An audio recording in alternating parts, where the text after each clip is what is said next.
Trust me, when I'm done with him, he'll really look like Ricky Martin. Botched. Last Stylebender is one of the most successful middleweight champions in UFC history. But like, put it this way, if you don't look after your physical body, you're gonna get physically ill. So why don't you do the same thing with your brain? And who do you have to live with? I mean, you have to live with yourself, that voice in your head. He's one of the finest kickboxers in the world, with a ton of personality and charisma. But let's face it, not everyone's a fan. Despite all the flash, many people just can't seem to warm up to this guy. It's intriguing and kind of begs the question, why? Why do so many people hate Adesanya? Is it just a jealousy, or is there something more to it? Let's find out. Israel Adesanya's road to the UFC was a dominant one. He entered the world's top MMA promotion as one of the greatest kickboxers in the world, who boasted a perfect record of 11 wins in mixed martial arts. Izzy continued his winning ways in the UFC, making a successful start to his promotional career by dispatching Rob Wilkinson in the second round. This guy is done. Israel Adesanya. The technical and flashy striker continued his rise with wins against Marvin Vettori, Derek Brunson, Anderson Silva, and most notably Kelvin Gastelum, who fought fire with fire against Adesanya and gave the otherwise dominant kickboxer a run for his money. Despite his exceptional performances inside the cage, Izzy had a fair share of haters, but why? Because he fell victim to the new prospect syndrome, a phenomenon where MMA fans inexplicably develop animosity towards emerging stars, typically for two primary reasons. Either the fighter gets very cocky and delusional, and people want someone to humble him, Oregon fans start overrating prospects, and those who don't see the hype want to either be proven right or test the fighters to see if by winning they're proven wrong. In Adesanya's case, it was the former. MMA fans didn't like his cocky persona after his first few wins, and like all unproven prospects, many complained about him fighting subpar competition. To discredit Adesanya, for instance, many said that Anderson Silva was washed up when he faced the Last Stylebender, and Kelvin Gastelum, a natural welterweight, gave him a run for his money, so he was probably not that good after all. But then came his middleweight title fight against Robert Whittaker, and narratives radically shifted. The fight between the two middleweights took place in Whittaker's home country of Australia at UFC 243, where Adesanya faced a degree of hostility for being a Kiwi. The build-up to their fight was intense, with Adesanya trashing his opponent to his breaking point. As was the case outside of the cage, Adesanya dominated inside of it as well, battering Whittaker and stopping him in the second round with a brutal knockout. While Izzy's fighting skills drew a tremendous amount of praise from UFC fans, his personality, especially his mic work, didn't impress fans. It still doesn't.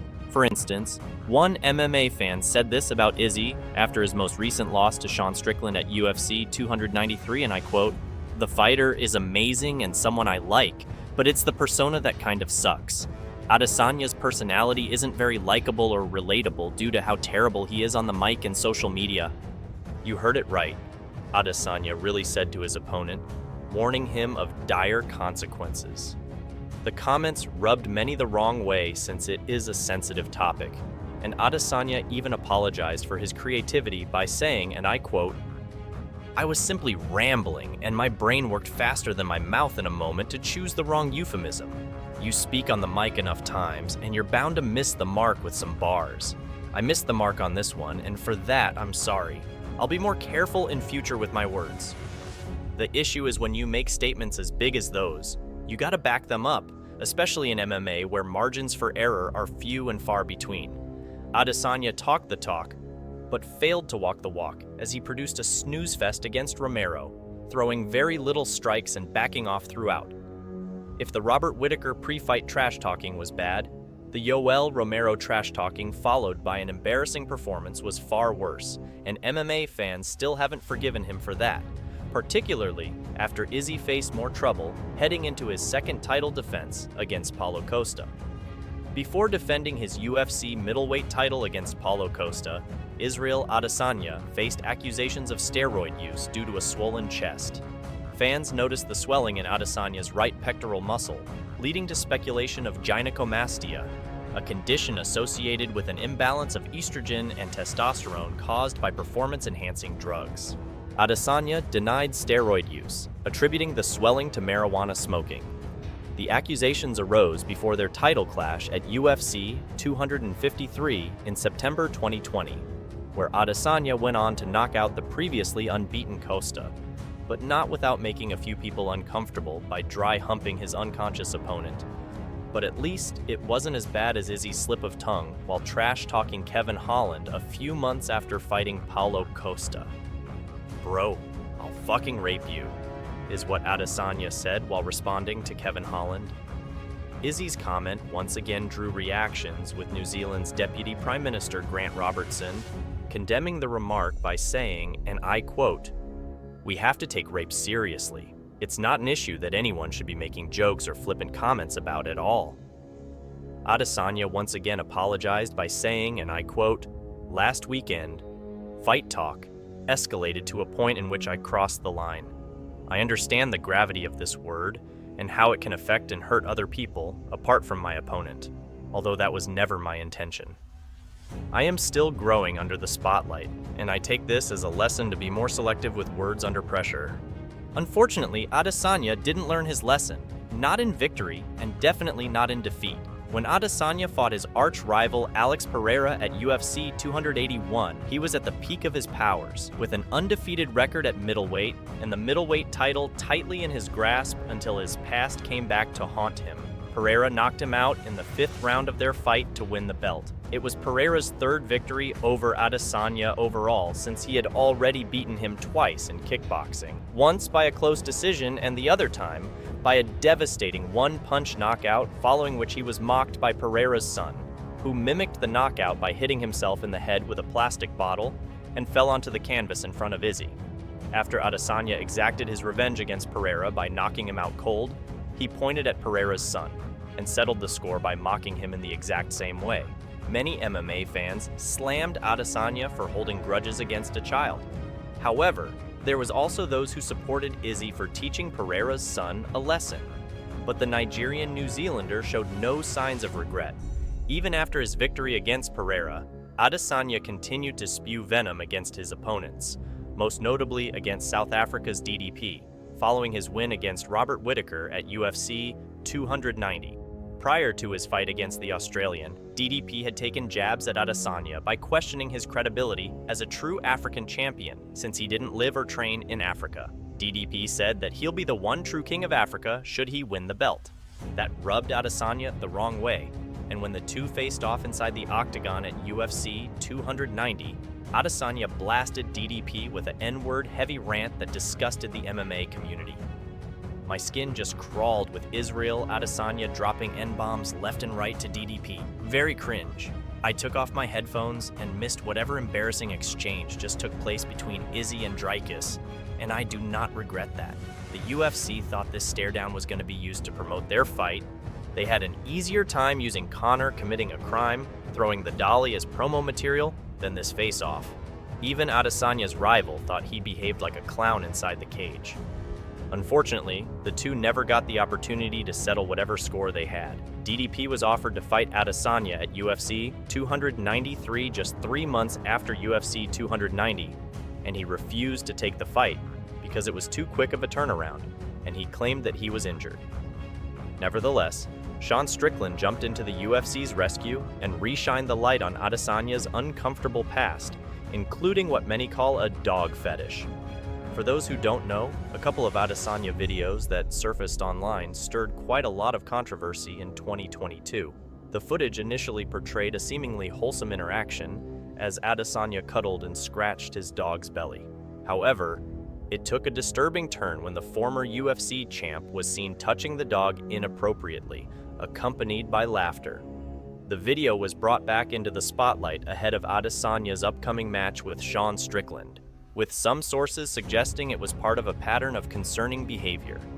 Additionally, an interview clip is mentioned where Adesanya allegedly refers to a sexual partner as puppy. In another video, Adesanya was feeding his pet dog with his mouth. Yikes. Now ahead of their middleweight title fight at UFC 293, Strickland called Adesanya a shitty person for mistreating his dog. Sean's comments offended Izzy to the point that he warned him against making comments about quote-unquote his family. The conversation took place after their fight, when Strickland was announced the winner and the champion. A few fans thought Adesanya's comments about family were hypocritical, especially given the fact that he had mocked one of Pereira's family members just a few months back. Here's what a Reddit user said, and I quote, "He's actually a douche. Other guys talk smack and then they're cool after. Izzy is legitimately just a corny douche. He said some things that the mic picked up like don't come after family. So hypocritical after he pointed at Alex's son and imitated being knocked out." A few weeks before their fight, Izzy had had another fall from grace in the shape of a driving under influence charge. Adesanya pleaded guilty to drunk driving for an incident that took place on August 19th when he was found to have 87 milligrams of alcohol per 100 milliliters of blood, exceeding the legal limit of 50 milligrams in the country. Adesanya expressed regret for his decision to drive after consuming alcohol and apologized to the community, his family, and his team. Here is what he said, and I quote, "I want to apologize to the community, my family, and my team for the decision I made to get behind the wheel after drinking at a dinner. I am disappointed with my decision to drive. It was wrong.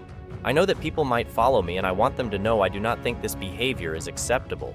The thing is, when Adesanya was at the top of the game, he had his share of haters, but even when he messed up every now and then, he more than made up for his errors inside the cage, where he absolutely demolished some of the best fighters in the world with his high-level technical kickboxing. At one point in his career, Adesanya was unbeatable. Nobody could touch him, which is why everyone he did or said was swept under the carpet. His performances were simply out of this world, but not anymore. With 2 big losses in his last 3 fights, Adesanya has lost his shine, and his critics now have a bigger canvas to paint him as they wish. The more setbacks Adesanya faces inside the octagon, the more his naysayers and haters will enjoy, since they can slam him for his wrongdoings without facing the agony of having him win every single time. The tides have shifted against Adesanya. He is no more that guy. He is no more the fighter who is beating everyone's favorite UFC fighters. He isn't as fluent on the mic as he once was.